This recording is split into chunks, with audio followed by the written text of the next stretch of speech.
Now, Tom Cotton says, hey, all this hubbub about the Indiana law where we can discriminate against gays, don't worry about it. Why? Well, let's hear him out. I also think it's important that we have a sense of perspective about our priorities. In Iran, they hang you for the crime of being gay. They're currently imprisoning an American preacher for spreading the gospel of Jesus Christ in Iran. We should focus on the most important priorities that our country faces right now. And I would say that a nuclear-armed Iran, given the threat that it poses to the region and to our interest in the region and American citizens, is the most important thing that we be focused on. I love that logic, man. You think we hate gays? Well, the Iranians hate gays even more than we do. You see why we're not so bad?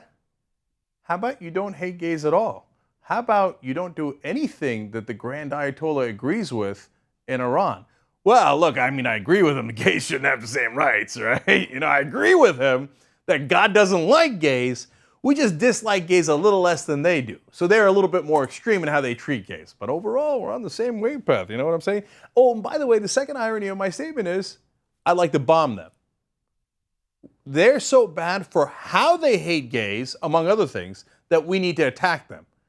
But under that logic, wouldn't we also have to attack Indiana? Just a little less, though?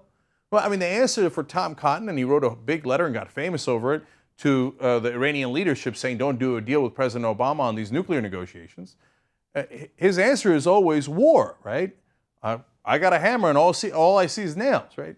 So if the answer for Iran being bad to their gay citizens and others is bombing, is your answer to Indiana, which is on that spectrum somewhere, and discriminating against gays, not quite as much as Iran, as you just said yourself, is it to bomb Indiana a little bit?